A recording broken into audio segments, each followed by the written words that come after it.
Liz, you want to just start with Teddy? Yeah, Teddy Nichols.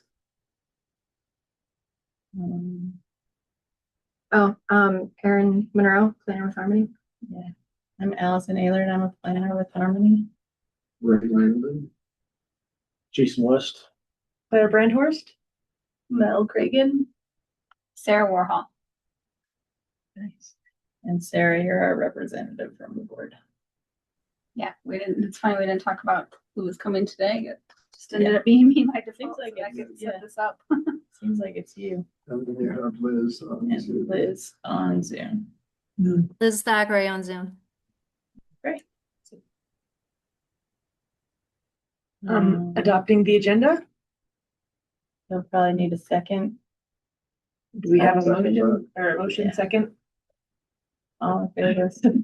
Thank you all for dealing with me, figuring this out. This is how the city council meetings go also, just so you know. That's great. Nobody knows it.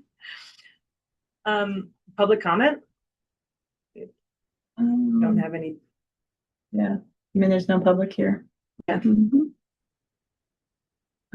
Cool. Do we Okay. know how many members we have? Because I think we have a quorum.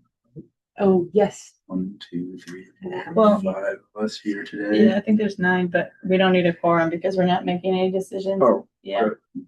I don't- yeah, right.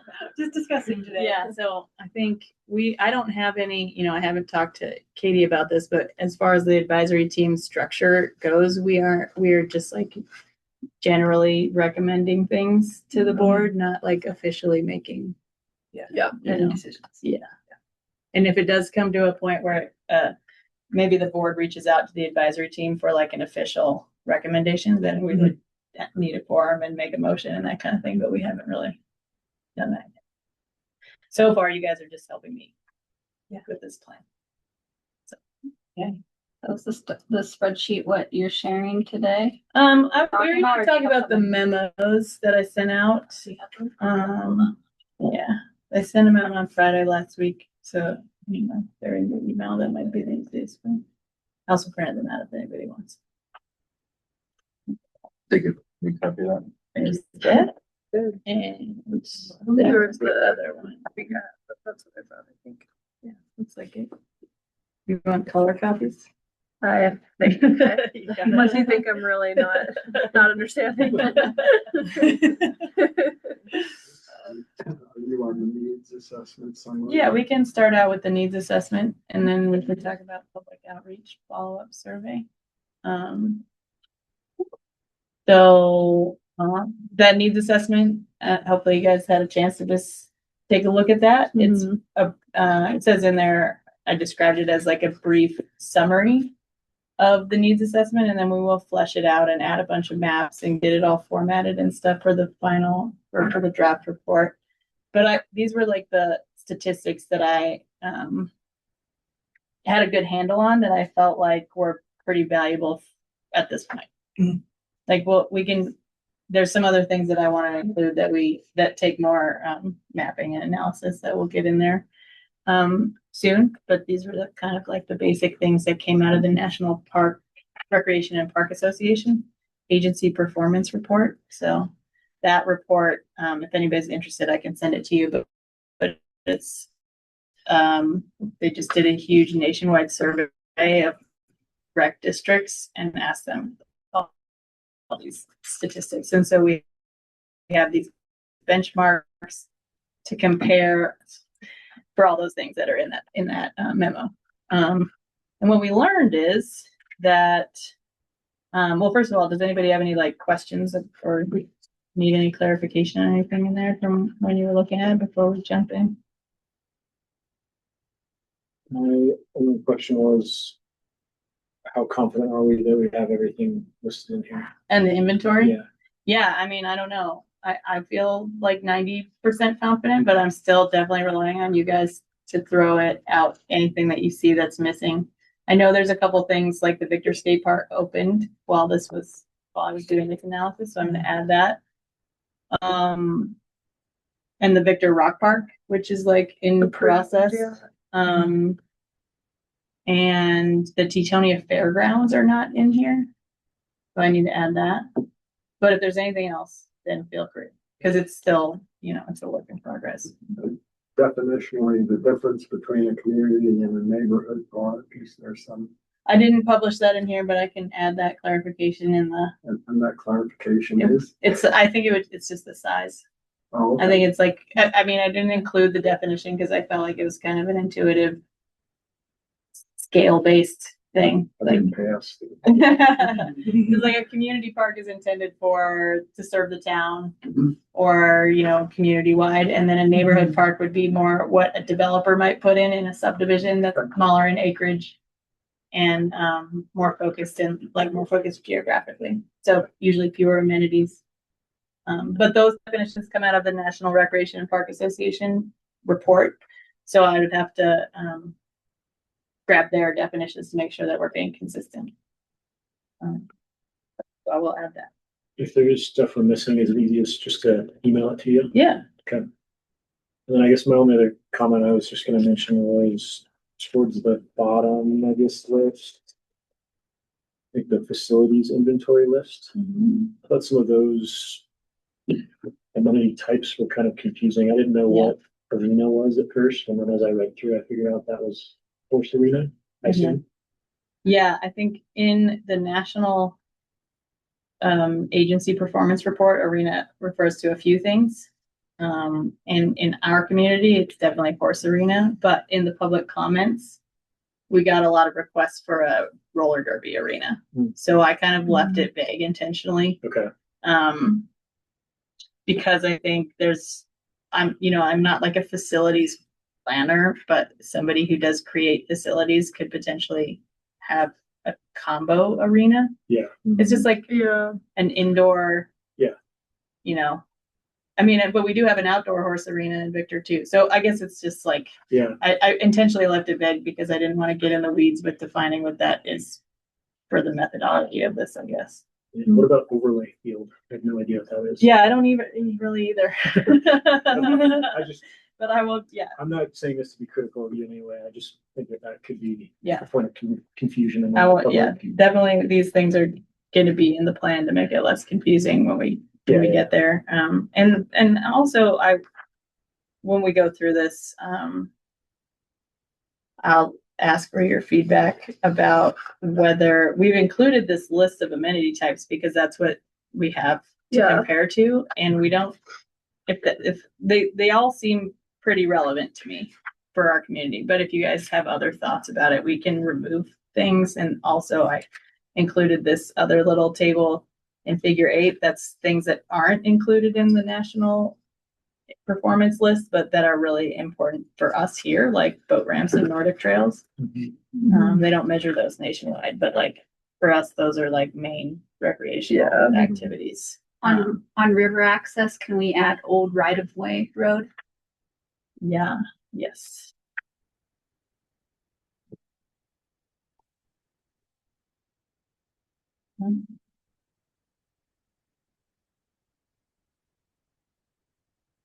Any other general comments before we?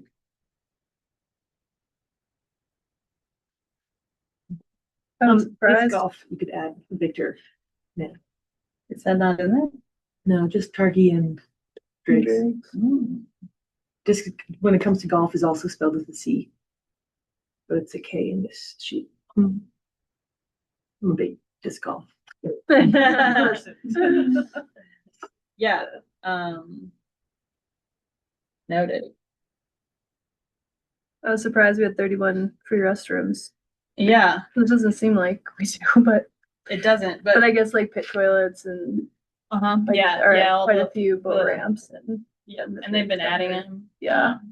So I think that so one of the maps that's not in here is like the big facilities, the recreation of that map of the 2014 plan that like shows all the stuff. Yeah. And so that map will be in the plan and it'll show where those bathrooms are. Okay. And that's obvious. That map itself is obviously a big part of this plan, and we're just, it takes a lot of formatting, so we're working on getting that formatted. Yeah. Does that include like the restrooms that are at Sherman Park that aren't permanent? Yeah. Okay. Yeah. There's like permanent and semi-permanent included in there.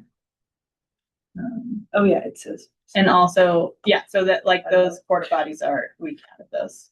Cause those are effectively permanent toilets at a lot of places. Do you know what the difference is between, it says there's 29 permanent and semi-permanent and 31 free restrooms? You know what, two are I free can- but not? Yeah, I don't, I'll check on that. Our GIS guy made this inventory. And so Or just a curiosity? yeah, totally. He has, some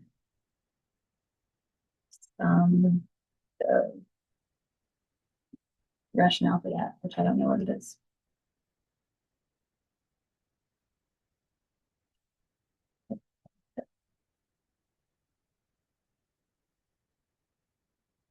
Maybe, oh, it's like there's some difference between restrooms that are not included, like in the Driggs City Center, there's free restrooms in there. Mhm. But then there's other places that have restrooms that are not included, like inside a facility. Maybe that's Oh, the okay. difference. Yeah. I'll look into it.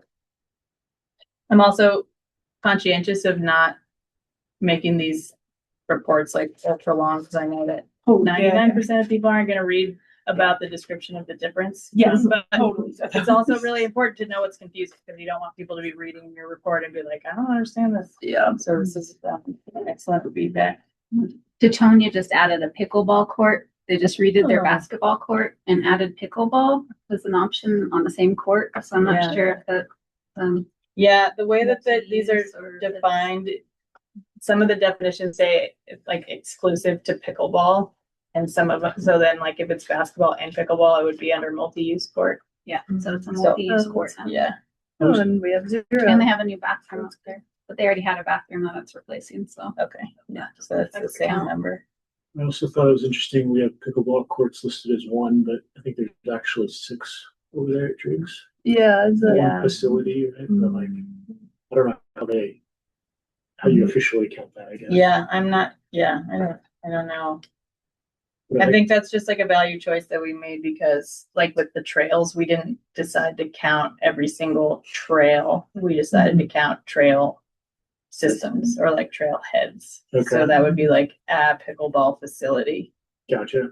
And then maybe if you were gonna look into deeper the demand for pickleball specifically, you would be like, there's 6 courts, there's this much demand, there's this much availability. yeah, But we're not getting into that granular level Got it. here.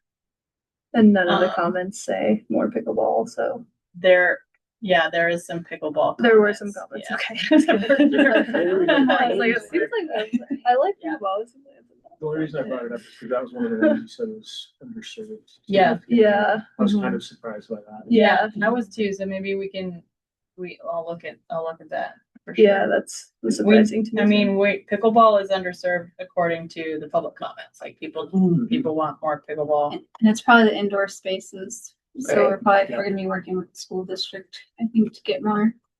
Because right now you can play done. indoor and Victor. Huh? You can play indoor and Victor in the winter, right? Yeah, they use the elementary school. Yeah. Currently, but they've had some user conflicts down there with software, I think, and so I don't know. It's a Okay. scheduling thing that we're gonna, Yeah, we just approved to pursue the scheduling software through our website last night, so that's great. gonna be happening. Yeah, and the indoor facilities at the schools weren't really included in this inventory because it's just unclear whether they're actually available to the public. Well, once we have the JPA done, we'll know which ones to include. Okay. Matt's working on it. Yeah. I'd like to, I included all the outdoor fields because people can walk on and use them. And I think the Yeah. community or nationwide in America, we just like assume that school fields are open to use. But it's a little different with the indoor spaces. Yeah. So when we do get that JPA and we can date that. And maybe it will make our indoor facilities numbers look a little better. Because that is really the takeaway from this is that we just don't have any indoor opportunities on the scale that the community wants or needs. Yeah. And what those are based on public feedback is the rec center and aquatic center. So We didn't ask specifically what kind of amenities people would want in a rec center in this plan. They did that in 2014. But we didn't ask it this time around. Just like more general questions and I guess kind of to evaluate if the rec center is strong enough desire or it's feasible at this point for the rec district. And then like a more specific facility plan would happen if that was decided on to pursue in the future. And then with all the YMCA stuff going on, it didn't seem prudent to like really drill down on that at this point. So in our follow-up survey, we asked more about partnerships than like actually building a rec.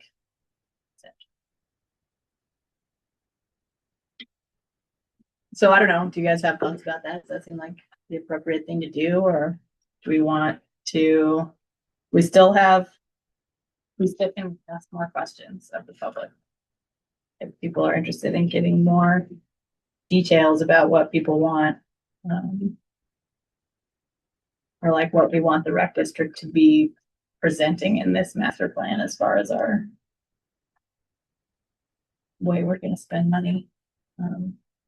I feel like I think we talked about this at a recent meeting, but only suggesting things that are feasible is really smart. Like I feel like if we say, what do you want in a like large rec center? People are either going to be like really mad and say, we don't want this, or they're going to set their expectations really high that we're going to have like the Jackson. Right. Yeah.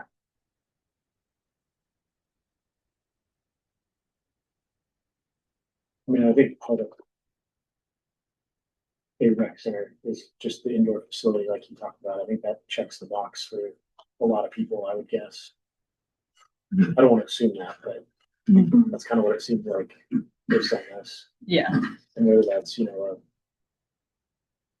indoor gym, basketball court that could be used for volleyball and pickleball and all those other sports. Feels like that's half the battle. I don't know, just having indoor stuff. Yeah. Space. Felt like in that follow-up survey, there were a handful of folks that mentioned like they needed more information to be able to answer questions. Yeah, and for sure.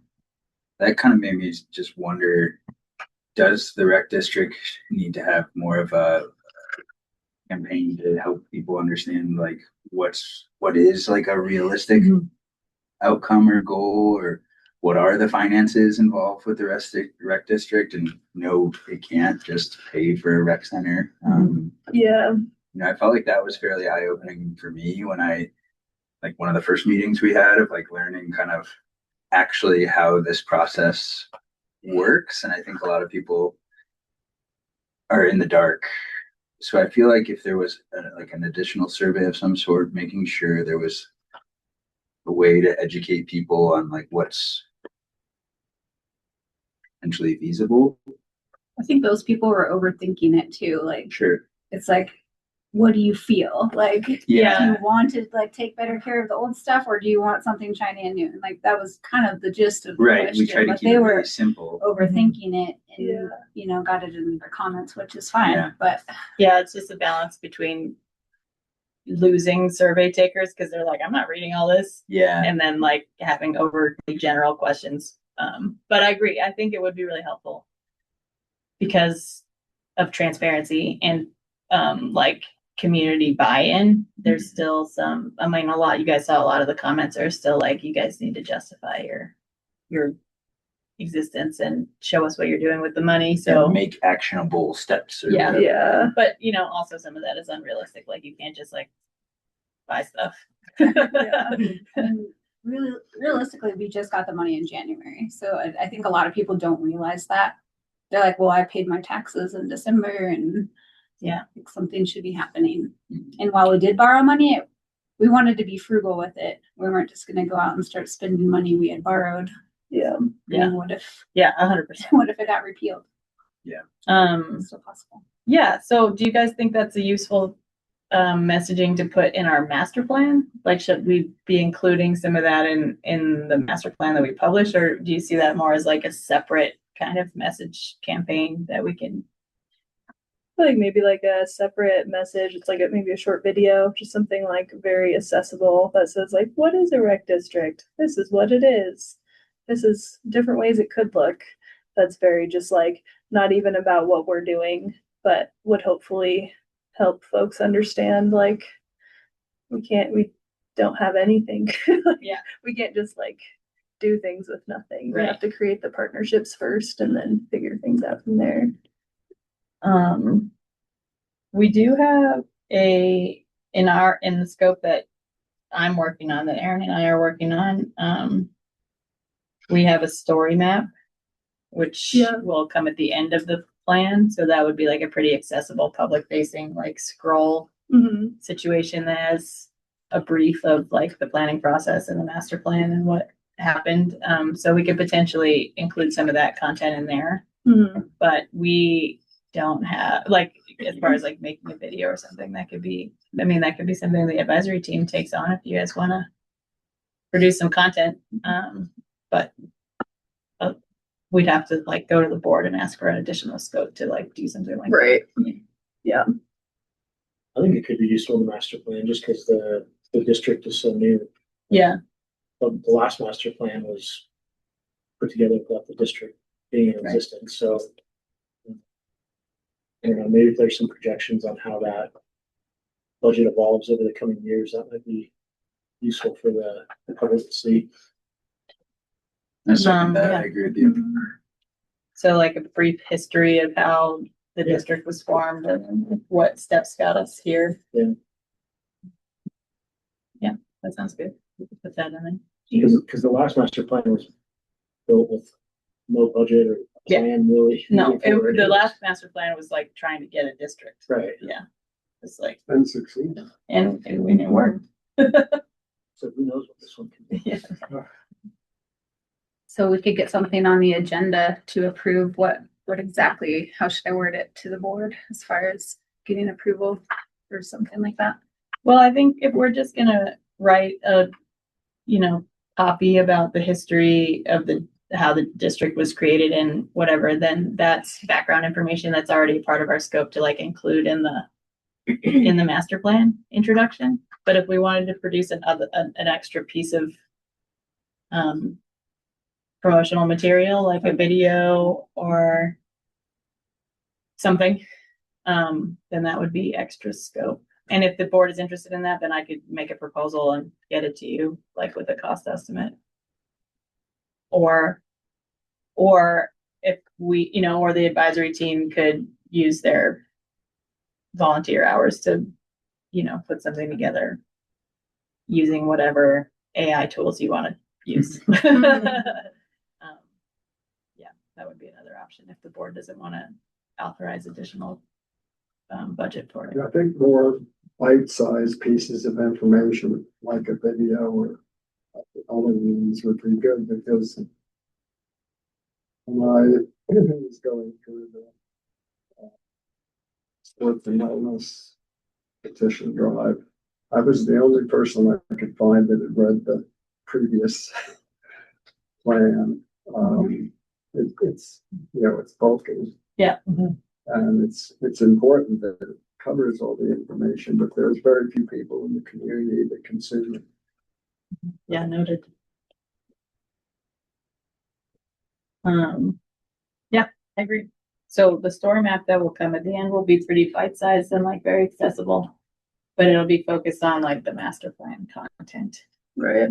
So do you guys want to recommend or ask the board if they want to authorize additional promotional material? We can do that for this information. I feel like that's like, it is important, and it seems like there's quite a lot of folks that are wanting to see action steps, like with actually using the money towards, or district money towards recreational facilities and tangible things. And so I feel like that could ultimately have like the opposite effect in some ways of having more people say, once again, the rec district is spending money without doing any actual, Yeah, maybe just ignoring comments for now and continuing on. And I feel like at least having it as like a background, writing it out and folks can see it that way is a start. I just think the more information that's out there, the better. Like if Yeah. people knew this is the budget the rec district has, and then maybe at the end of the fiscal year, like, hey, this is all the stuff that came out, or quarterly, this is what we spent money on. I think that might Newsletter. something. Mhm. But yet it's very new. Like, so I just think people they don't know what to expect. They don't know what's been done or what hasn't been done. Yeah, I think some relatively easy way for people to just learn more. Cause I think that like the folks that came to the open house learned a lot, but we're all people who are like excited enough to come to the open house For sure. and stop by. Where like people who are angry about Mhm. where their tax dollars are going probably aren't going to show up to an open house, but they'll like look at the website, and there's an easy place to just get some information. It could be I think that gives people a chance to change their mind too. If they're like, oh yeah, well, you know, my kid plays soccer and there's money invested in the soccer field. It's like that might make a difference. I don't know. It's time for a newsletter. Yeah. Our website has that capability, so it's just, Yeah. I think like a really well formatted, like easy, accessible newsletter would be great for, and I mean, and if you have accessible information, then you're going to generate support for the district, right? I will add that to our next agenda. And that type of newsletter could get turned into a press release as well. Well, John just did a press release, and I don't know how many people actually read it. Yeah, it goes out to like TVN and I think he put it in the Wire too, Yeah. that new online thing. So Yeah, I think Don't a know. newsletter would be great. And yeah, I don't know. We've done some analysis in here of the amount of staff that the rec district could have to meet national benchmarks. And, as you get staff on board, then those are the things that they would do. Was it like 17 or something like that? Total, but that's like including maintenance, operational and maintenance staff. So as administrative staff isn't separated out. Yeah, 7.8 maintenance within that 17. yeah, I think it's something that's within Katie's wheelhouse too, to be able to put something together. Seems like a newsletter is a ED kind of function. And maybe if the committee wants to contribute an article or something, I don't know. If you guys have a specific thing you want to highlight, reach out to Katie. Can I ask you a question on the staffing bit? Okay, so the last like couple sentences of this one based on feedback from municipalities and nonprofits, the equivalent of at least 4 full-time employees are dedicated to maintenance on parks and pathways. I was confused by the significant contributions coming from Teton FC and the youth lacrosse. So are they're just maintaining the fields? Is that the 4 full-time employees are all on the fields, or does 4 full-time employees include like TV tap? Because I know it says that'll be discussed later. Yeah. As the public access. Yeah, I didn't include numbers for like from MTV or like Forest Service Trails and TV tap. So they're not included in the 4 full-time. Right. So Okay, that 4 number, I'm gonna update that and hopefully get more like a table that lists where those numbers come from. But the data is like trickling in from everybody. Yeah. they don't get back to you. So basically I just sent an email out to all the cities and the county and the nonprofits and was like, give me an estimate of how much staff time is used for maintenance and how many staff members you have that do that kind of work. Okay. And so they just gave me general estimates. And then I kind of, I didn't have any numbers from Teutonia until like Monday. So I'll add, I'm like adding those in. But this is just like that paragraph's just a very general. At what we've got going on. Okay. And also it's just not possible to make those numbers in this community because everybody's like, well, we have one guy and he does everything and he's not, and it's just like, I understand that. Yeah, it's just a general way to start. Say like we do actually have a lot of people doing maintenance, but we Yeah. can, They're just funded differently. they're funded differently, they're allocated differently, and we can estimate how much more we need to contribute to maintenance Mhm. by saying this is for right now. Thank you. Yeah. As far as the public access piece, I didn't really include any of that in this memo, and because as you know, we're like working with those public land managers and the trails nonprofit organizations right now to try to kind of come up with like a mini master plan for public access, and it'll be brief. You know, we're not talking about like where trails should go in the future. It's more like a mini master plan for how to partner with the public land managers and the people who maintain the trails and access now.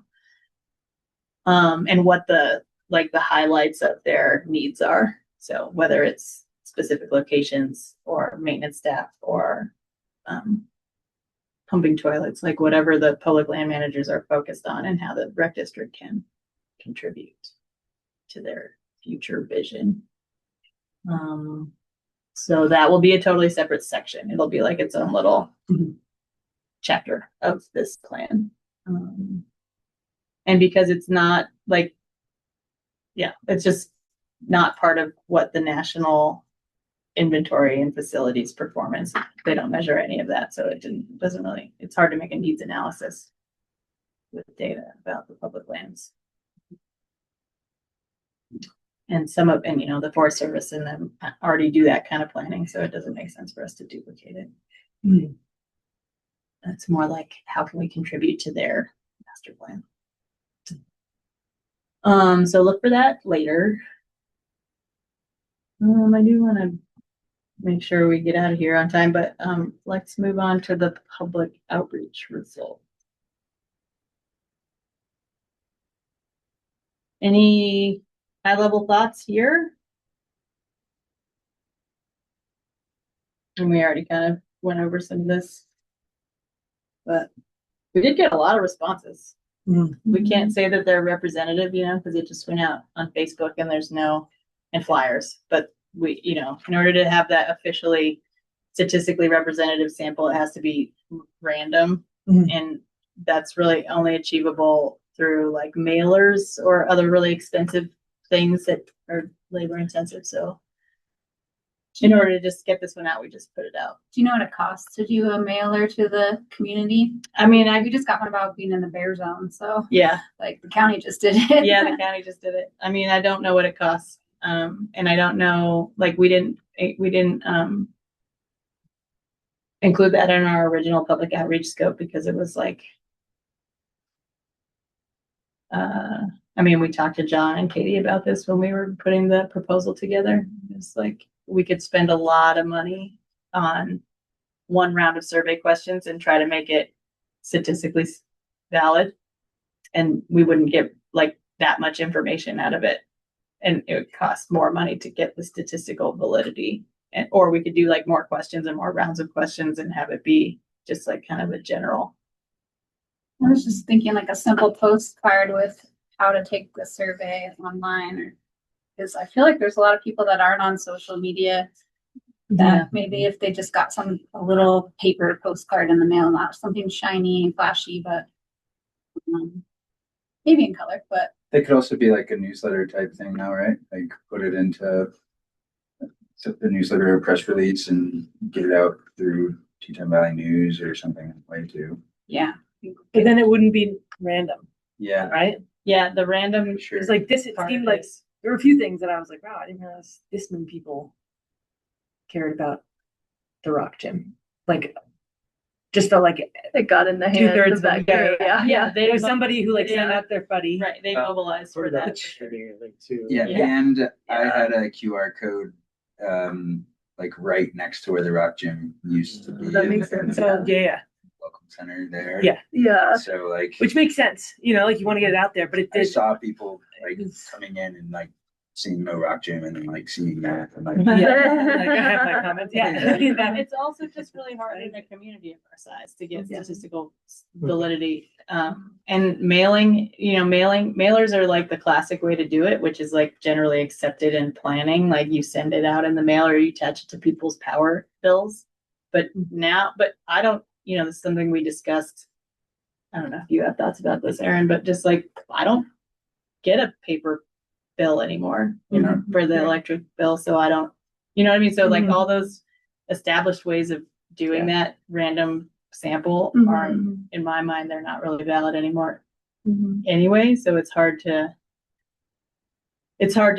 figure out the best way to do it. And that's what makes it expensive. So you have to like tackle it from a bunch of different strategies. And then, of course, we discovered this summer when we put out the first survey that we just like could not get any people who identified as Hispanic or Latino to fill out the survey. And if we had gotten the right quotas from all those groups, then we could claim statistical validity, but we couldn't get them with the budget that we had.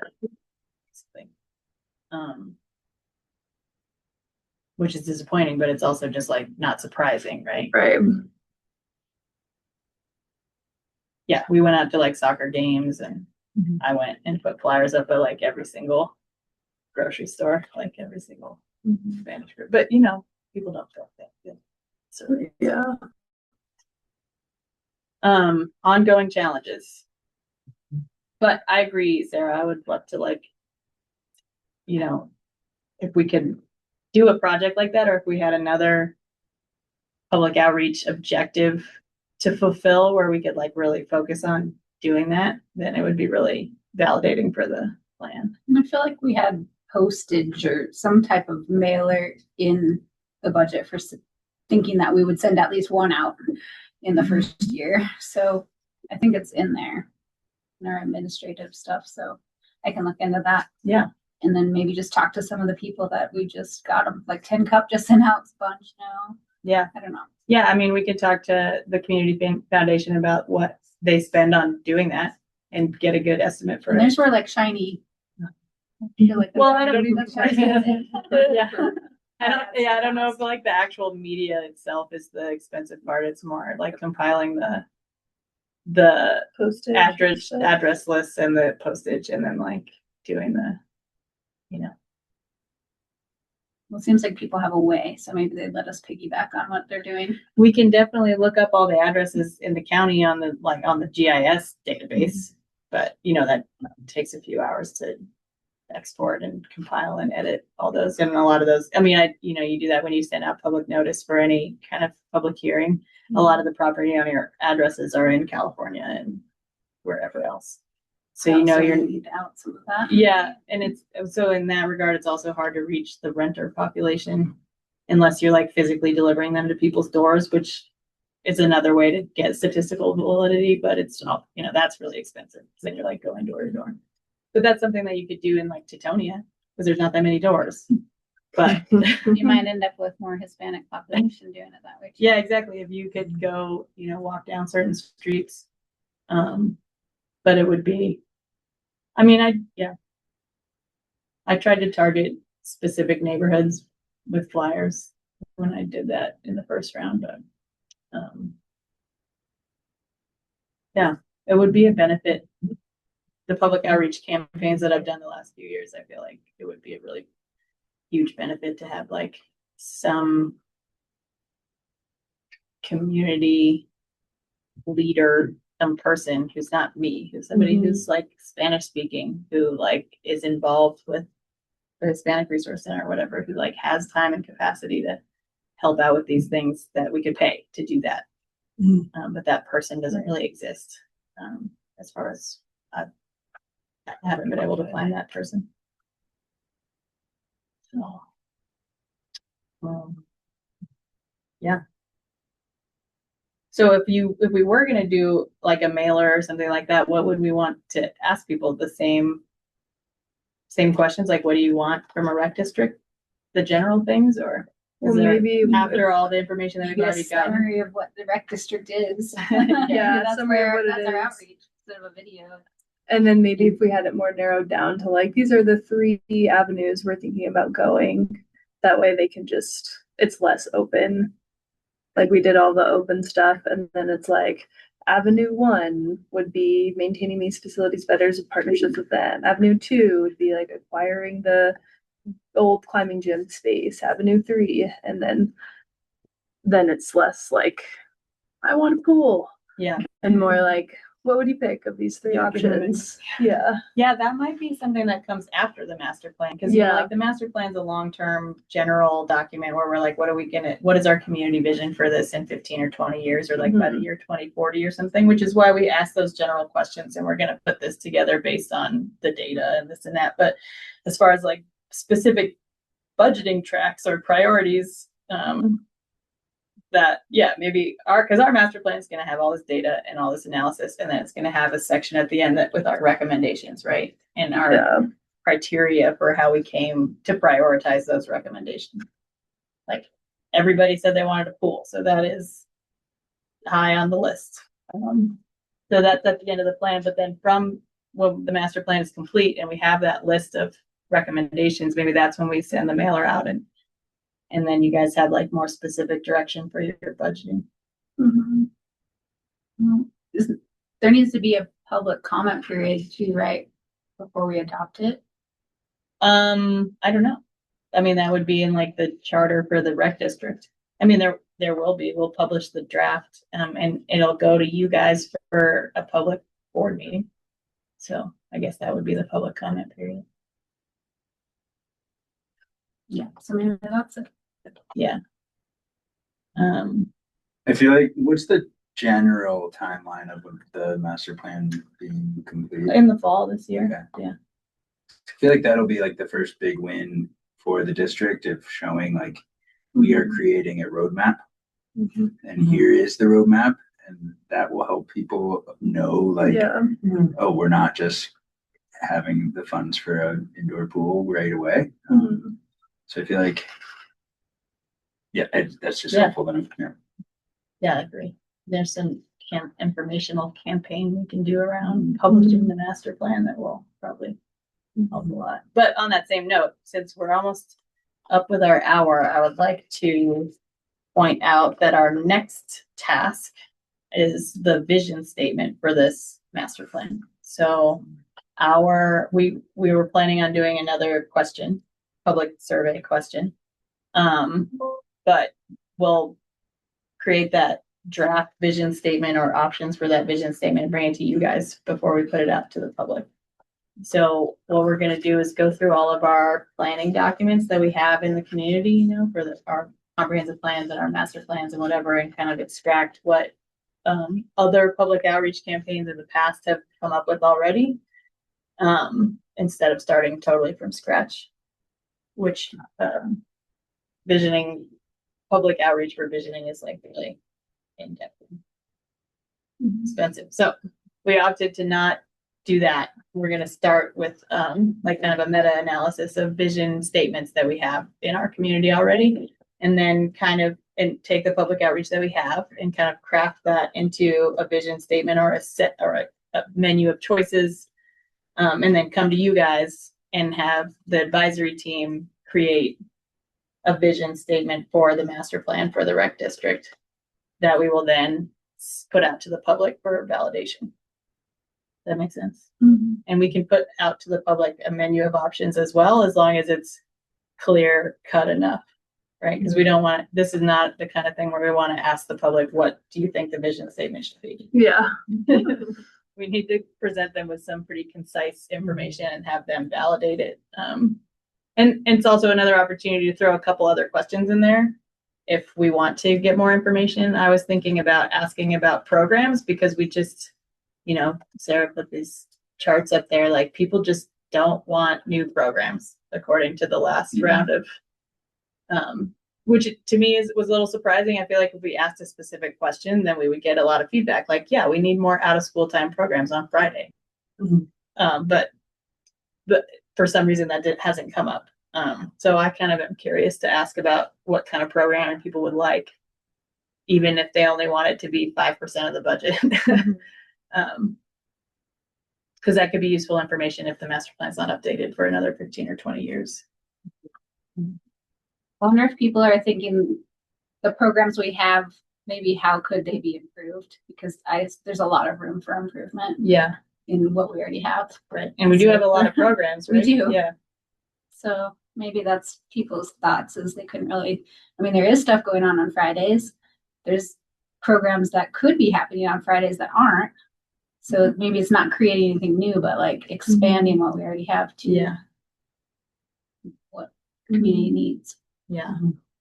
Yeah, I'll see if I can craft some, a couple questions. We obviously don't want to get really detailed in it, but maybe just another couple questions that can accompany the visioning statement thing. And then that'll come to you guys before we put it out to the community as well. Yeah. One other thing we've talked about as far as budgeting our future dollars between the cities and the county, maybe working towards a percentage of the budget goes to the county for their stuff to each city versus like trying to line item every single thing every year. I don't know if there's a way to get people to tell us when they use things the most. I don't know, like the parks or the river, and that way we kind of can judge where people are coming from, what they're doing. But we I know did that have, first question, yeah. the first survey kind of had that in there, but I just don't. Is It's there a not- way to analyze that further and be like, these people were from the county, and this is what their answers were, like specifically, so that we know where they're coming from and what their answers are, not just a list of everybody's answer. Does that make sense? I Yeah. don't know. Trying to figure out how to allocate things fairly. So, Is kind of our goal. yeah. So are you saying that it would be helpful to know, like, if people from the county are using city facilities? Yes. Yeah. That's one of the main things. So, yeah, because I know City of Driggs is always like, we take the burden of everything for the county and we fund it. And then also, I mean, how many people from the city are going to the river every weekend? So I don't. Last- Both ways. Last weekend. Trailheads, Yeah. like I know it's kind of it was in the first survey, but I think there's a way to analyze it. So We do, to yeah, see which way because people are we going do, the most. the first survey did have the demographic questions, so we should be able to tell where people live and what answers they get. So we can definitely do that. That's great feedback. Okay, so what's the timeline for this vision statement? And like when we need to meet again?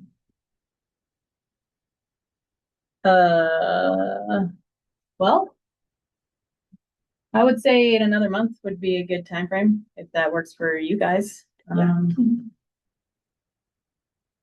Tentatively put on calendar for same time of the month. What date would that be? That'd be the 12th and the 19th Of August? of August. Yeah, that works for me. Sounds great. We're gonna put it in for the 12th at 4. Sweet. I like that. Vice Chair. Being decisive. You're ready for politics. Oh, God. So the 12th of Yeah. And then I'll send that to Katie and Keelan and people, see if that works. And now we have something on the calendar. It's hard to get to work for everybody. I know. And just do the best you can. I know. Yeah. Awesome. Yeah, I feel like that was productive. If you guys read through these and have more thoughts about facilities and amenities that are missing or that should be coded differently or whatever, please let me know. Like I said, this is all, this is a lot of like us in the office being like, I think it's this way. And if it's not that way, then let us know and we'll change it so that it's more accurate. And anything that's confusing, we can clarify in the copy or take out or whatever. I'd be curious to know if the Teton Valley Foundation would be willing to share their results of their recent survey. Yeah, I talked to Bonnie about that earlier. I haven't got the results of the survey, but Oh, they're no, pretty not, open. sorry, not the Community Foundation, Teton Valley found, like Megan Latourie and like He's come Beach Gun Maine. Oh, yeah. They had like a survey went out within the past month, and they're looking for like what they do with the ice rink and like uses in the summer, and it seemed like it was fairly congruent with the survey and the Yeah. and info you're looking for, so perhaps they'd be willing to share what they've gathered. Yeah, I'll follow up with them. Also, I was planning on summarizing all these comments about the rock gym for this plan, but it'd be, yeah, if that's not useful because we haven't. I think we all read them, and there were a lot of people at our meeting last night.